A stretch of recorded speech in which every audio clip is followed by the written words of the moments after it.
ஆரணி அருகே கோவில் திருவிழாவில் முன்னாள் ராணுவ வீரரை போலீசார் தாக்கும் வீடியோ 10 நாட்களுக்கு பிறகு வைரலாகி பரபரப்பை ஏற்படுத்தியுள்ளது. முன்னாள் ராணுவ வீரர்கள் சங்கத்தினர் போலீசார் மீது கூறும் குற்றச்சாட்டுகள் என்ன? முன்னாள் ராணுவ வீரரை போலீசார் சுட்டு போட்டு சரமாரியாக தாக்கும் காட்சிகள் தான் இவை. குத்துச்சண்டை வீரர்களை போன்று சுட்டு போட்டு தாக்கிவிட்டு ராணுவ வீரர்தான் தங்களை தாக்கினார் என போலீசார் வழக்கு பதிந்து சிறையில் அடைத்தது எந்த விதத்தில் நியாயம் என முன்னாள் ராணுவ வீரர்கள் சங்கத்தினர் கேள்வி எழுப்பியுள்ளனர். முன்னாள் ராணுவ வீரர் மீது போலீசார் தாக்குதல் நடத்தும் அளவுக்கு கோயில் திருவிழாவில் நடந்தது என்ன?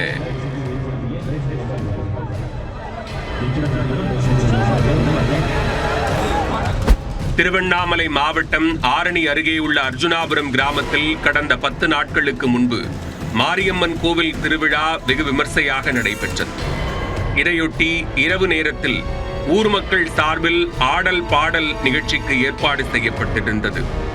சட்டம் ஒழுங்கை கண்காணிக்க கண்ணமங்கலம் காவல் நிலையத்தைச் சேர்ந்த 10க்கும் மேற்பட்ட போலீசார் பாதுகாப்பு பணியில் ஈடுபட்டிருந்தனர்.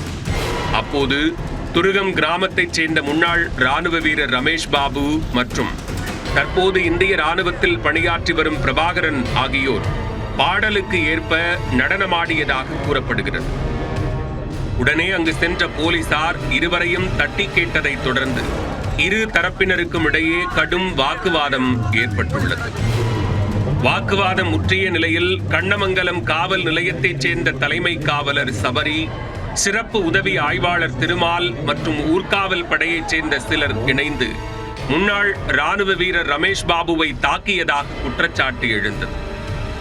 சம்பவ இடத்தில் இருந்த சிலர் இந்த காட்சிகளை செல்போனில் பதிவு செய்தனர்.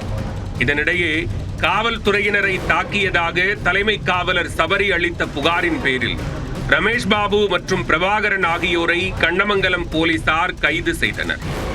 பின்னர் இருவரும் நீதிமன்றத்தில் ஆஜர்படுத்தப்பட்டு சிறையில் அடைக்கப்பட்டனர். இந்த நிலையில் சம்பவம் நடைபெற்ற 10 நாட்களுக்கு பிறகு முன்னாள் ராணுவ வீரரை போலீசார் தாக்கும் வீடியோ சமூக வலைதளங்களில் வேகமாக பரவி வருகிறது. அந்த வீடியோவில் பலர் சேர்ந்து ரமேஷ் பாபுவை தாக்கும் காட்சிகள் இடம்பெற்றுள்ளது. இதனால் போலீசாரின் நடவடிக்கை குறித்து கேள்விகள் எழுந்துள்ளன. முன்னாள் ராணுவ வீரரை தாக்கிவிட்டு அவர் மீதே வழக்கு பதிவு செய்து சிறையில் அடைத்ததாக கூறப்படும் இந்த சம்பவத்திற்கு முன்னாள் ராணுவ வீரர்கள் சங்கத்தினர் மற்றும் பொதுமக்கள் கடும் கண்டனம் தெரிவித்துள்ளனர்.